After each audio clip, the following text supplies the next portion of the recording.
अभी fantastic four की movie release भी नहीं हुई है, लेकिन मार्वल स्टूडियोज उस पर इतना कॉन्फिडेंस फील कर रहे हैं कि उन्होंने अगली मूवी की प्री प्रोडक्शन भी स्टार्ट करवा दी है। ये वैरायटी की एक नई रिपोर्ट है जिसके मुताबिक मार्वल स्टूडियोज ने फैंटास्टिक फोर के सीक्वल को ग्रीन लाइट कर दिया है, जिसका मतलब अब इसके ऊपर काम शुरू हो गया है एंड ये मूवी एमसीयू में ही टेक प्लेस करेगी। ये फिल्म सीक्रेट वॉर में हुए सॉफ्ट रीबूट के बाद नए एमसीयू में टेक प्लेस करेगी। बाय द वे मैं इस न्यूज से बहुत ज्यादा एक्साइटेड हूँ। इसके पीछे रीजन ये है कि रिसेंटली मार्वल के सीक्वल्स बहुत लेट आ रहे हैं। Like doctor strange and multiverse of madness में 6 साल का गैप था एंड उसको आई को भी 3 साल हो चुके हुए हैं और अभी तक डॉक्टर स्ट्रेंज 3 की कोई अनाउंसमेंट नहीं है। इसी तरह गार्डियंस ऑफ गैलेक्सी 1 और 2 में तो 3 साल का गैप था जो 14 और 17 में आई थी। इसके बाद 3 को आने में 6 साल लग गए। अब इन मूवीज में इतने लंबे लंबे गैप्स हैं कि लोग कैरेक्टर्स की कंटिन्यूटी को भूल जाते हैं। हालांकि पहले एमसीयू की मूवीज में ये होता था कि कैरेक्टर किसी और की मूवी में आता जाता रहता था तो वो सबकी यादों में ताजा रहते थे, बट अब एमसीयू में क्रॉसओवर्स भी बहुत मुश्किल हो गए हैं। यही रीजन है कि मैं पुराने वाले एमसीयू को मिस करता हूँ जो एक के बाद एक स्टोरीज को कंटिन्यू रखकर फिल्में लाते रहते थे।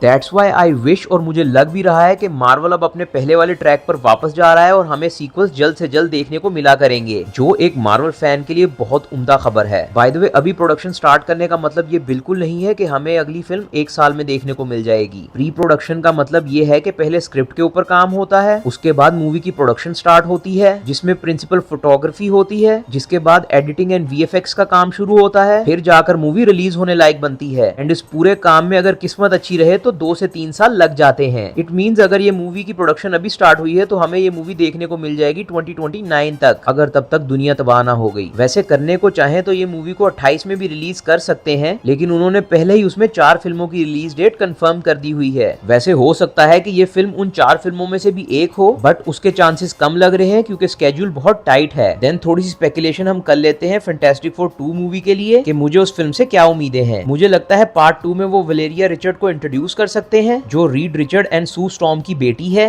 एंड फ्रैंकलिन रिचर्ड की बहन है। हो सकता है हमें उस मूवी में फ्रैंकलिन ना दिखाया जाए क्योंकि वो इतना स्ट्रॉन्ग है कि मुझे लगता है वो इन मूवीज में सबकी पावर्स को ओवरकम कर देगा एंड वही तो रीजन है जिसकी वजह से डूम्सडे एंड सीक्रेट वॉर हो रही है। तो हो सकता है कि वो सीक्रेट वॉर के एंड पर सबकी मेमोरीज को वाइप कर दे, जिसके बाद सब भूल जाएं कि Reed Richard and Sue Storm का कोई बेटा भी है, या फिर वो उसकी पावर्स को किसी तरीके से कंटेन कर देंगे एंड हो सकता है कि वो थोड़ा बड़ा हो जाए जिसके बाद उसको यंग एवेंजर्स की तरह ट्रीट किया जाए। अब ये सारी बातें तो तब कंफर्म होंगी जब हमें फैंटास्टिक फोर 2 देखने को मिलेगी। देखने से याद आया कि मैं देखना चाहता हूँ इटर्नल 2 को, तो यार कोई इटर्नल्स 2 को भी ग्रीन लाइट कर दो जिसके पार्ट 1 को आए 4 साल हो चुके हुए हैं एंड मुझे सीरियसली जानना है कि उन कैरेक्टर्स की स्टोरीज के साथ आगे क्या हुआ है। मैं भी क्या ही बात कर रहा हूँ, इटर्नल्स के कैरेक्टर्स की स्टोरी जानना चाह रहा हूँ, लेकिन उस फिल्म में इंट्रोड्यूस हुए ब्लेड की स्टोरी आज तक हमें पता नहीं चली। यार यही मसला हो रहा है इस बार मार्वल के साथ कि वो बहुत सारे कैरेक्टर्स को ना इंट्रोड्यूस करके भूल जाता है, कंटिन्यूटी उनसे हैंडल नहीं हो पा रही है। इतने सारे एंड क्रेडिट सीन्स हैं जिनको आज तक पे ऑफ ही नहीं किया जा रहा। खैर let's back to the main topic. अब आप मुझे कमेंट्स में बताएं कि आप फैंटास्टिक फोर 2 के लिए कितने ज्यादा एक्साइटेड हैं और 1 के लिए भी। मैं तो दोनों के लिए बहुत ज्यादा एक्साइटेड हूँ क्योंकि फैंटास्टिक फोर मेरे फेवरेट कॉमिक्स हैं, because this is the first super hero family और मैं बहुत टाइम से असली वाली फैंटास्टिक फोर को देखने के लिए तड़प रहा हूँ क्योंकि मुझे फॉक्स की इटरेशंस बिल्कुल पसंद नहीं आई थी फैंटास्टिक फोर की। चलिए यहाँ तक की थी हमारी वीडियो, उम्मीद है आपको पसंद आई होगी। पसंद आई है तो लाइक शेयर कमेंट लाजमी कर दें। इस तरह की और वीडियोस देखने के लिए चैनल को सब्सक्राइब कर लें। मैं हूं Nabeel Shahzad and you are watching Nabeel verse.